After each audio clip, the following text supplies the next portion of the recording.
お邪魔するのはね、ここなんですって。これ？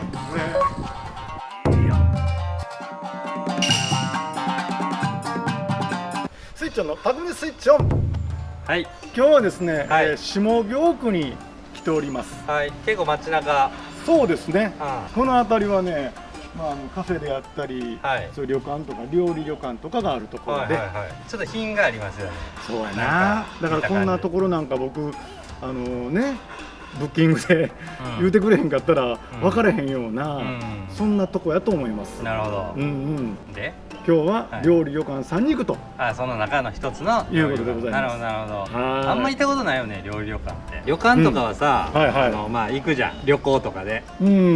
料理旅館ってそうやな、違いで言うたら料理もすごくこだわってて、ほんで泊まることもできるという。そうですね。だから料亭の旅館バージョン的な感じじゃないですか、イメージとしては。そうやね。底辺の僕が想像するにそういうことやと思うんですけど。なんで急に自分はそんなに下げていつも自分こんな上やのに。いや、あんま行ったことないとこやからちょっとなんかあんまこう堂々と行くらしくないな。ちょっとちゃうやんってなったら嫌じゃないですか。いつもなんかこっから言うて底辺なんで、こんなんやのに。いや、僕なんて底辺なんでちょっと足の踏み入れたところないとこに行くんで今日は。なるほど。いや、それはお互い様でございますので、どんな感じかね。見たい見たい。はい、行きましょう。さあ、この辺りがね、フラートソー店が並んでおりまして、でね、お邪魔するのがね、ここなんですって。これ？これすごくない？これあかんやん、入ったらあかんです。いや、僕はほんまに普段やったら入られんと思う。僕みたいな底辺はこんなん祇園とかでしか見たことないで。このよう入らんよね、普通に。そうやな。だからフラットは行かれへんのに違うの。多分誰かの紹介とかじゃないと。そういうやつ？いや、分かれへん。だからそこも聞いてみようよね。伊豆安さんねえ、2人前言うて入られへんよ、こんなん。いや、そんなんは確かに絶対無理やと思うよ。ねえ、歴史もあるような。紙でちゃんと打ち水してる。これあれ歓迎してるってことでしょ、これ。あったね。なんかあったでしょ。お茶の先の時やったっけ。そうそうそうそう。いや、すごいやっぱちゃんとしてるんや。ね、準備できてこうね。ちゃんとウェルカムの体制ですよ。スイッチョーさんのために。ありがとうございます。僕みたいな底辺のために。それじゃあパクラン取ってもらえる？僕のやつやからさ。よかったよかった。そんな底辺をそんな取り選んでも。すみません。お邪魔します。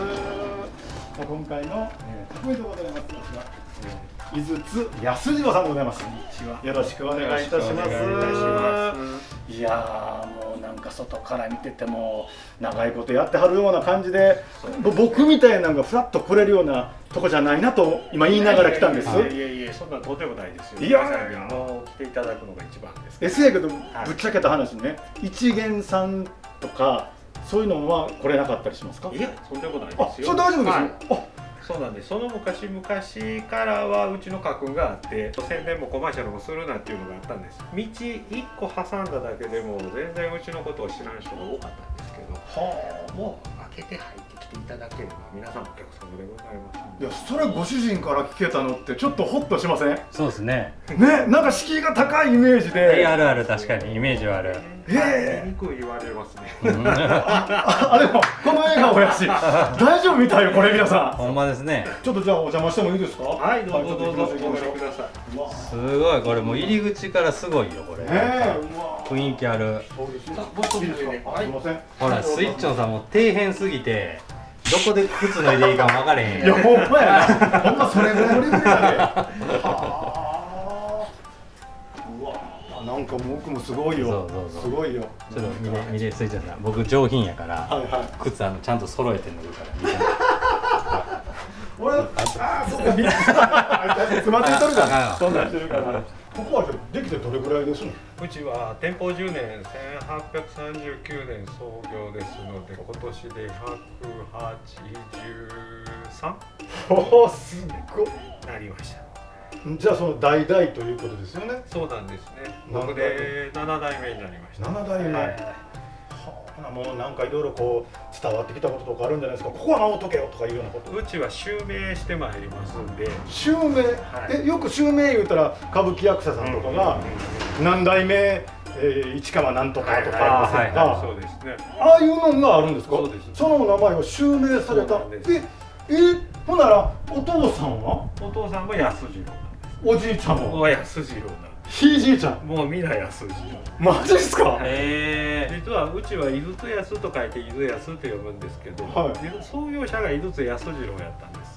ほでまあうちのルールとしては先代が他界すると次家督を継ぐ長男が安次郎っていう名前に襲名していくんですね。うちは本籍から名前変えますんで。本籍から変える？はい、違う、それまでは名前あったんですよね、はい、ありました。幼名がありました。まあ、家の中では母親とか妻はその幼名で呼ぶんですよ。へえ。としおなんですけどね。としくんとかとしちゃんとか。そうでないと母親からしたら姑も旦那も息子も安次郎だ。あ、ほんまや。家の中で確かに。そうですね。死んでから継ぐんでダブっていることはないねんけども、誰のこと言うてんのか分からへんようになるんで。そうですよね。だからうちの息子がね、そこのヨドバシで昔もっとちっちゃい時に迷子になったことがあったんですよ。で警察に500回になったんですけど。家の中では敏夫としか呼ばれてないから、うちのお父さんの名前は敏夫やと思ってるわけですよ。ああ、そうですね。でお父さんの名前を当て警察で聞かれて「井筒敏夫」って警察の方が調べたらそんな家ないんです。もう名前変わってしまってるからね。ああ。こうね帰ってこれへんかったことがありましたけど。それはなんかデメリットしか聞いてない。いや。でその料理旅館ということで僕ね最初オープニングで言ったんですけど、料理旅館っていうのはどんなカテゴリーどんな感じのとこなんですか？料理でも食べに来れる旅館屋さんは料理旅館ですね。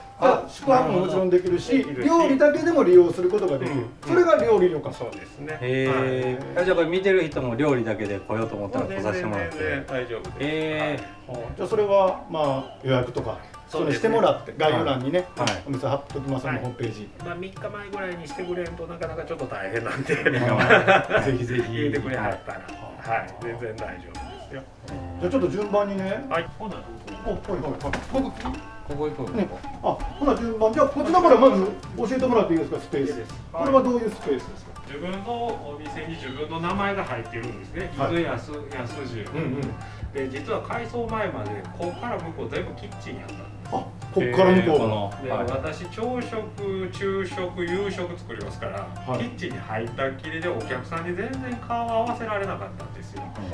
で当主たるものはうちってもともとそのおかみさんが前に出るというよりは、安次郎さんがこう前に出るような旅館なんで、その安次郎が前に出れへんともうここは伊豆安やないやと。でこういうちょっとオープンな場所を作って私が料理してる姿、まあ食べはる人も5、6席ありますけどこの6人食べていただくのもあるし、その晩食べあらへん人でもこう通っていただければあの人が安次郎さんやなっていうのが分かるようにこういう風なオープンキッチンを作りました。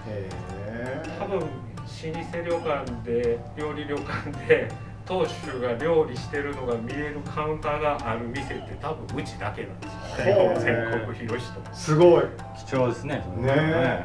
そういうオンリーワンっていうのはね、と思いますもん。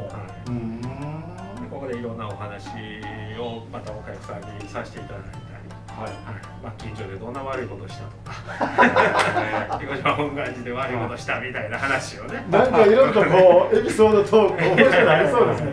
料理旅館の料理がここってことですね。そうですね。旅館の方を見せて。ここもまた、うわ見てこれ。他には、いいですね。泊まれるお部屋なんですかね、この辺りは。はい。もう一番うちの奥の部屋。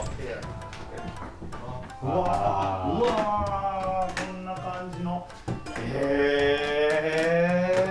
庭が見れて、そっちにはベッドスペース、ここはもう両方お庭ですね。庭に挟まれて、うちはもうテレビとか電話とかも時計も置かないんですね。せっかく京都に来はってんからもうテレビ見んと2人でゆっくりしてください。日頃喋らんことをね、お話ししながらゆっくりした時間を提供したいなと思ってそういうのを外しております。ここに来ただけでもほんま静かですね。そうなんですよ。ちょっとこうね奥に入ってきただけでも。でまあこの部屋は記念日であったりっていうのはまあここでしっぽりご飯食べていただいたりできます。料理運んでくれるんですか？はい。ここは大丈夫です。そういうのも OK。こういったお部屋がいくつあるんですか？ 7部屋。はい。でその他にもじゃあちょっと案内してもらっていいですか。うちはやっぱりこの建物も店舗年間の建物ですんで、お風呂がつけられなかったんですね。家族風呂が3つ。家族風呂が3つ。それは時間を指定して借りるって感じですね。チェックインの時に、暇な時はもう鍵開いてたら入ってっていう感じにしてますんで、お忙しい時だけちょっと時間を設定してさせていただいてますけど。感じ。へえ。またこれね、外見えて、庭が見れて。へえ。ここにもう昔客室があったんですよ。で、うちのおじいさんがすごい大事にしてた部屋を私がお風呂にしちゃったんですね。私の代で。そうなん大丈夫なんですか。これが親戚中からえらい怒られましたですね。ここは実は宗像志功先生がずっと常駐されてたとこなんですよ。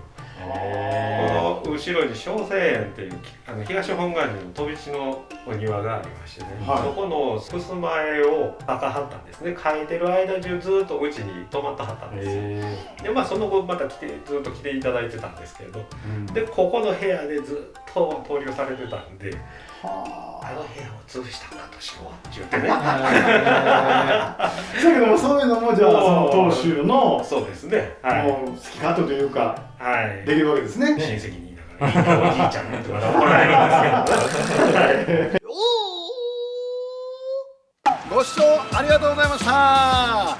次のおすすめ動画はこちら。チャンネル登録もよろしくお願いします。チャンネル登録スイッチオン。